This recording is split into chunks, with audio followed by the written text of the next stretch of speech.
Until you find out that director Danny Steinman's who's just out naked, like, I know you're getting told about mosquitoes, and yeah. Slams him shut.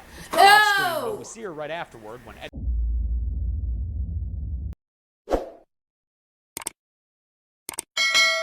What's up, everybody? Welcome back to the KandaceHamilton channel. I always forget what day it is. Thursday. Happy Thursday, everybody. Alright, so everyone wants me to watch Friday the 13th, the new beginning 1985 kill count. Y'all, I already told y'all, all the stuff in 1985 is horrible. We're gonna get into this video.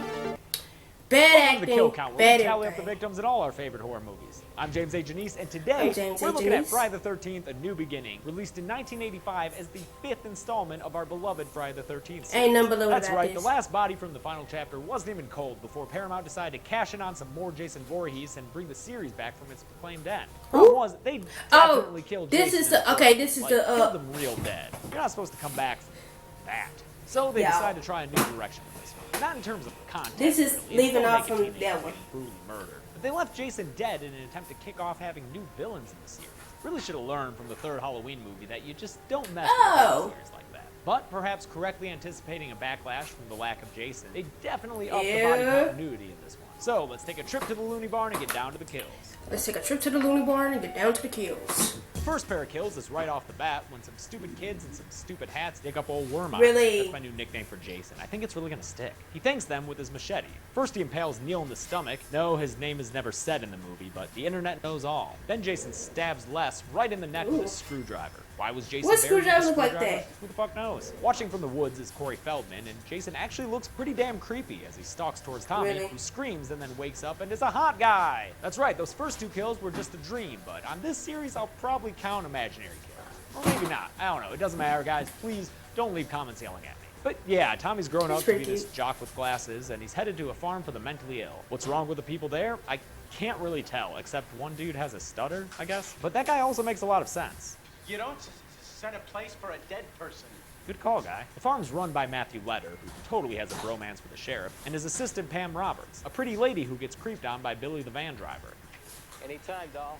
Ew. Dude also looks at porno mags on the job because literally everyone in these movies, especially this one, is driven entirely by sex. Tommy meets Reckless Reggie, whose dialogue consists entirely of things old white guys and black kids say on the street. Man, you are one scared cat. Jump, man. Oh, got a split. Catch you later, there's action.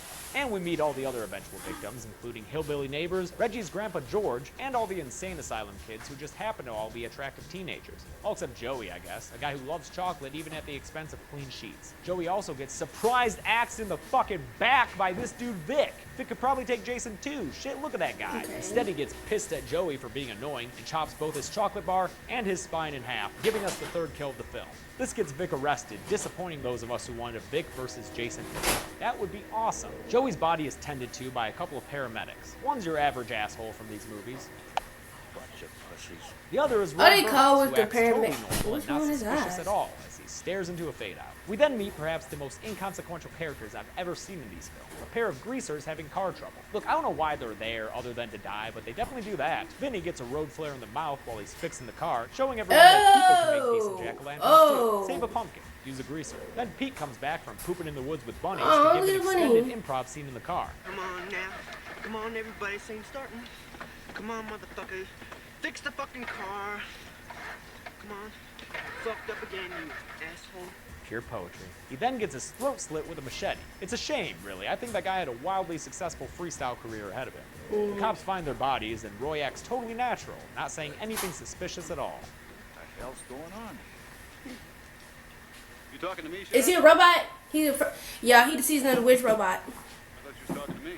Smooth. Next, we find out just how hot Tommy is. I wasn't lying. And that he can also bust a fool if need be. By God, that man had a family. Check in here, a check in there, and now we're meeting this chick at the diner who's introduced just in time for some real gratuitous nudity. She's getting picked up by that pervy driver guy who must be really funny or something. And he dies when the killer, who's totally not Roy Burns, slams an axe into a cantaloupe. Oh, God!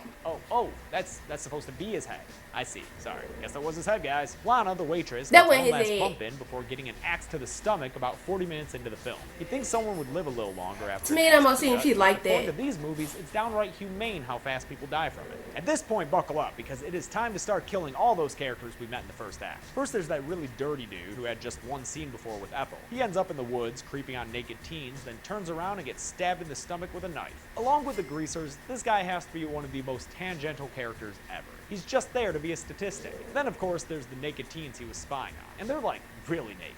The girl Tina just has these really long voyeuristic shots of her lying there naked by herself. It's only a little sleazy until you find out that director Danny Steinman started. Who's just out naked? Like, I know you getting told about mosquitoes, and yeah. It's done off screen, but we see her right afterward when Eddie finds her body. That is one gruesome sight. Get it? Gruesome sight? She doesn't have eyes anymore? It's funny. Who would just later naked? Like, mosquitoes and everything else just be crawling all over you. Like, you can't tell me you're not getting told about mosquitoes. Head crushed by a belt and a stick. Definitely one of the most unique kills in the series, and downright painful too. Memorable all around, really. Reggie, Pam, and Tommy take the truck to go see Reggie's brother Demon, so there can be another character to kill. Look at him trying to be like Michael Jackson. I didn't know there was a 2-for-1 deal going on. After Reggie leaves, Demon gets hit by some enchiladas. Damn enchilada. Then runs to the outhouse. He and his girl Nita sing a romantic poopin' duet. Hey, baby. Ooh, baby. Hey, baby. Ooh, baby. Which is a really romantic twist on all the pooping going on in these movies. Nevertheless, the whole movie's poop. Demon The whole finds Nita movie's with poop. a throat slit and her pulse oddly active for a dead person. Just look at it go. Just pulsing away. Then Demon himself gets impaled with a spike through the siding of the outhouse and takes a good long while relishing in his death scene. Hey, it's your big moment, Demon. Might as well milk it for all it's worth. Meanwhile, the angry redneck neighbors are all riled up because Tommy raged out and beat up Junior. Not only with some solid punches, but also a fucking leg drop. Look at that. My God. Junior rides his dirt bike around a frustratingly small loop several times in anger before getting decapitated by a cleaver. I won't say that's the best fake head ever made, but I will say it's better than balls exploding. Okay, we all know the Good stuff job, in this New movie is Beginning. fake, You okay? cleared a We know very everything low is fake. bar. We Then already Ethel know. gets a cleaver in the face through the window, causing her Look at that to blood. kill the tomato she's holding. Reminds me of the banana snuff murder in the final chapter. These guys love to kill their produce. Oh, and people. People like Ethel. Hell of a character. I'm sure she'll make a hell of a stew. Now we're an hour into the movie, and Jake, the stuttering guy, gathers up his courage and comes on to Redhead Robin. I want to make love with you. She responds to him in the way every guy loves to hear.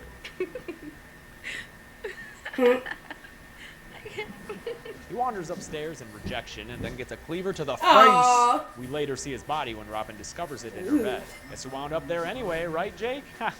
But he's dead, so it doesn't count. Robin herself is the next to go, but only after getting naked and wandering around topless, because again, She ain't got it's no the porn chance. director. She's killed with the, by now, very familiar stab through the bottom of the Ooh. bench. This marks the third time they've done this kill in just 5 movies, and none have matched the awesomeness of the original with Kevin Bacon. No. Oh yeah, there's also this alternative chick, Violet, who's actually a really sweet breakdancer. And we know this because we watch her dance for an uncomfortably long time. She gets killed too, slammed up against the wall and stabbed in the gut with a machete. That's literally almost how everybody A lot died. of the action occurs off screen or in lame-looking Stabbed in the close-ups. goddamn That's a stomach. bummer. From here we arrive Up at against the the final wall. girl circuit. Running the course this time, No! ladies and gentlemen. Oh. That's right, Pam Roberts. Let's see how she does when she's up Don't against kill the the fake little boy. Jason Voorhees. Pam checks all the boxes. She makes sure the young kid is safe. She runs around in the rain in a white shirt. She finds bodies of all the victims. Thing is, usually those bodies are of people we've already seen killed, but this time they use the opportunity to add new corpses to the count. First, she finds that douchey paramedic with his throat slit. You'll be forgiven if you didn't recognize him. Dude was barely in the movie, and finding his body here really has no impact. I mean, aside from giving us this wonderful scream from Reggie. Then she nearly runs into Matthew Letter, who's been pinned to the tree with a knife through his head. Looks like you just got a promotion, Pam. Way to lean in. Finally, she has a corpse thrown at her through the window, a Final Girl Circuit staple, and sees that it's Reggie's grandpa Aw. George. Looks like he's missing his eyeballs.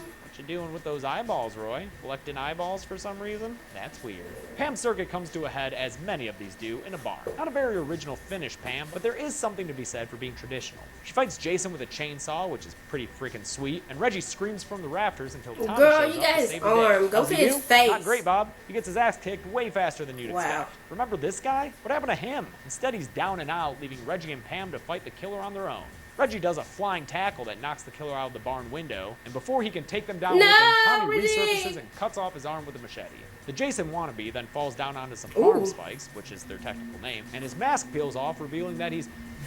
Holy shit, it's Roy Burns? No way! Wow. What It a looks like totally he's smiling, unexpected man. yet satisfying twist to this movie. He looks like he's The wrap-up smiling. comes from Matthew Letter's bro, the sheriff, explaining everything to Pam. Apparently, Roy was Joey's dad and snapped when he saw his son's body. He then modeled his kills after Jason because, well, because really, they need another Friday the 13th movie. Speaking of which, this one ends with yet another fake death when Pam goes to check on Tommy in his hospital bed. He roids out and pulls a machete out of nowhere and sticks her in the gut with it, making Pam the final kill in this movie. Only not really, because this is a Friday film, so we should have known this was all just a stupid fucking dream. Tommy wakes up from it and sees a vision of Jason in his hospital room. The real Jason, not Roy Burns, notice the red marks on the mask. Then it gets all creepy and the movie ends with him maybe actually killing Pam? Or maybe he was just gonna fix her some lunch. Whatever. This thing's finally over. Let's do the numbers on this sleazy, dirty, nasty film. There were 22 deaths in Friday the 13th: A New Beginning, although not all were from the Jason imitator Roy Burns. 2 were from Jason himself in a dream sequence, 1 was from Scary Vic, and Dream Pam was killed by Dreamy Tommy. Gender breakdown is 15 guys, 7 girls, much more imbalanced than the previous 4 films, and with a runtime of 90 minutes, that's a kill every 4 minutes on average. Damn. The golden chainsaw for coolest kill is gonna go to Eddie. I still feel like it could be a little bit more gory like all the kills in this movie, keep you but it still busy on feels really kills. painful watching Roy Burns twist that stick around and tighten that belt. Just ignore the fact that he twists it around 2 different directions. It's fine. Don't worry about it. Lamest kill was a little more tough. I'm gonna give it to Violet because look at that stab. That is seriously a pillow they're stabbing right there. Tom Savini is rolling in the grave he made from scratch and sleeps in every night. And that's Friday the 13th: A New Beginning, released in 1985 to an audience I'm so very glad upset that the that killer we they have spent better all that time movies watching now, was like- just some asshole named Roy Burns. For part 6, they made it clear that Mr. Voorhees would they were return, still and doing we'll look at that. next week. Until then, I'm James A. Janice. If they were This has been the still Kill Count. doing that, Hey guys, thanks a lot for watching Kill Count for. if they were still making movies like that today, where if it's obviously noticeable, there would be no horror movies. I swear, no one would be in the movie theaters. We should no one in the movie theaters right now, but still, no one will be in the movie theaters or watching it on TV. The ratings would be super low because they already know they on it. They already know it's gonna be terrible. It's gonna be bad because it's gonna be terrible and bad. Alright, y'all. If you guys like this video, give it a thumbs up, comment, share, like, subscribe. Push that bell to be notified when the next video drops. This has been the Mission Completion, and I'm out of here.